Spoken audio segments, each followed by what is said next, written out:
Have you ever stopped and really thought about what happens when that core thing in a democracy, the vote itself, is questioned? Today, we're driving into a phrase that's been making serious waves in India. Vote choris, vote theft. Specifically, how it relates to the recent 2024 Lok Sabha elections. So this deep dive, it's really about unpacking those specific allegations of, well, electoral fraud, and also the official responses, right, from the Election Commission, plus all the political ripple effects that sort of spread out afterwards. Okay, so our mission's pretty straightforward. We're going to walk through the sources you sent over, pull out the key claims, yeah, but also get into the official pushback and the political fallout, so you, the listener, can leave feeling well-informed about what's frankly a really complex and significant issue. All right, let's get into it. So where do we start? Well, the central figure here seems to be Rahul Gandhi, leader of the opposition in Lok Sabha. On August 1st, 2025, he made this huge announcement. Said his party found proof, solid proof, of fraud in the 2024 elections. But the thing that really grabbed headlines was how he described it. He called the proof an atomic bomb. Yeah, I mean, that's incredibly strong language, isn't it? It absolutely is. And you have to think that language was chosen very carefully. What's interesting, or maybe revealing, is that using a term like atomic bomb, it grabs attention for sure, but it also sets the stakes sky high. You're promising something massive, undeniable. In Indian politics, making such a dramatic claim, well, it can either galvanize huge public support if the proof lands, or it can really backfire on your credibility if it doesn't live up to the hype. It's definitely a high-risk move. That's a really sharp point about the political gamble there. And he didn't just leave it as a vague threat, did he? Things got specific pretty quickly.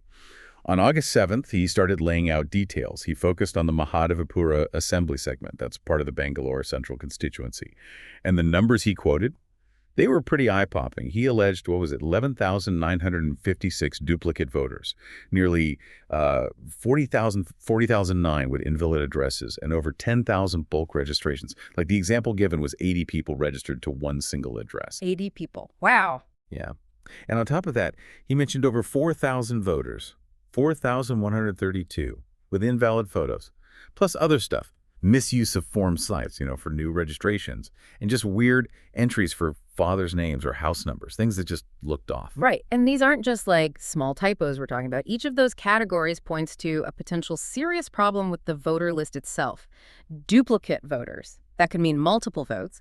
Invalid addresses suggest maybe ghost voters or people who shouldn't be voting there anymore. And bulk registrations, well, that screams fake registrations, doesn't it? The sheer number of these alleged issues, even in just one area, it naturally makes you question the whole system for registering and checking voters. It suggests there might be a weakness, a vulnerability, whether it's deliberate or just, systemic failure.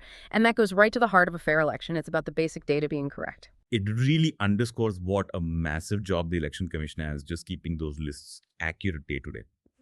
Okay, so he made these specific claims about Mahadevapura, but he didn't stop there, right? It seems like he quickly widened the lens, turned these specifics into a bigger story. Yeah, the allegations grew. The claim was that Congress lost something like 70 Lok Sabha seats, margins under 50,000 votes, and he basically demanded these wins be double-checked. He then went on to claim quite explicitly that 48 Lok Sabha constituencies in total were affected by this vote chori. And he kept using Bengaluru Central as the kind of poster child example. And strategically, that shift is really important.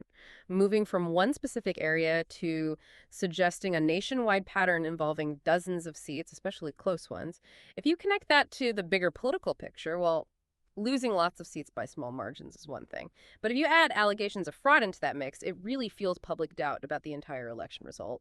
It stops being about maybe one problematic constituency and starts questioning the overall mandate. It becomes a narrative about whether the final result truly reflects what people voted for. That's a powerful challenge. Which naturally leads to the next question. What did the party do then? How do they try to engage the public with this? Well, Congress didn't just let the allegations sit there. They ramped it up into a proper public campaign. Right. On August 10th, they launched this whole campaign effort. There was a dedicated website, votachori.in, and even a phone number people could call. The idea was basically crowdsourcing, asking the public to send in any evidence they had, and demanding more transparency with the voter list, trying to get public support behind them. They put out a video too, didn't they, with Mallikarjun Kharge? Yeah. Yeah, featuring that quote, "Your vote is your identity. If that's stolen, everything is stolen." Pretty powerful stuff. And they announced actual on-the-ground actions, too. Things like a Voter Adhikar Yatra, a march for voter rights starting August 17th, signature campaigns, big rallies like the Save Democracy Torch March. And that strategy, the crowdsourcing element, that's quite clever, isn't it? Moving it beyond just party officials making claims and inviting citizens to participate directly. It can make the issue feel much bigger, much more widespread than maybe a few press releases ever could. It tries to build kind of social movement around the political claim, leveraging that public feeling, that direct involvement.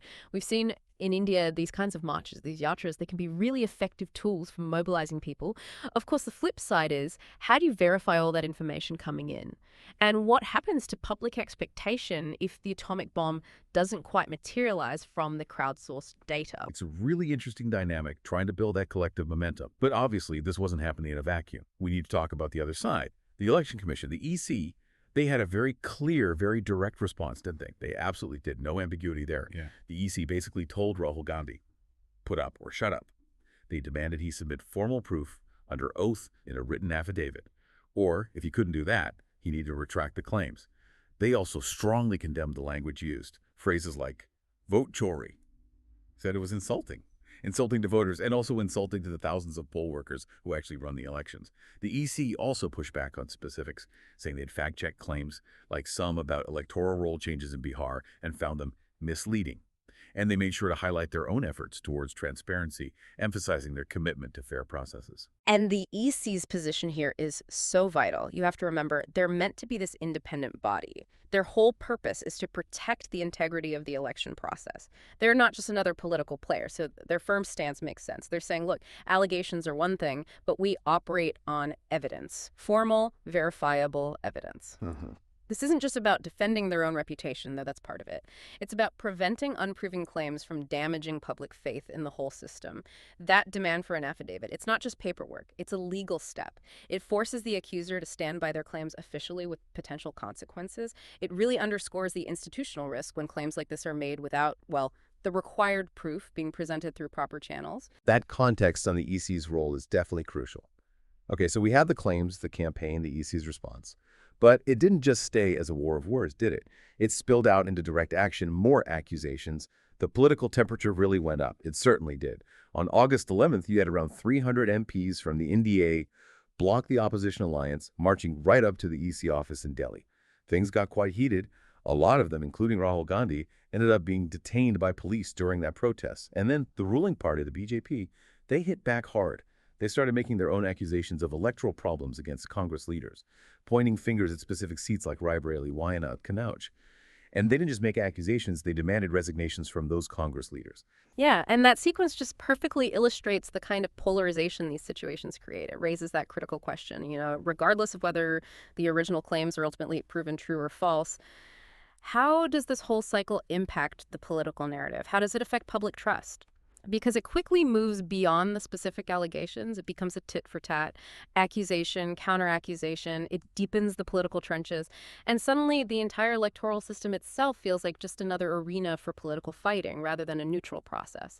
It's quite striking how fast it went from, say, a potential administrative issue about voter rolls to a full-blown political confrontation on the streets and in the press. Wow, okay. We've definitely covered a lot of ground today. It feels like quite a journey.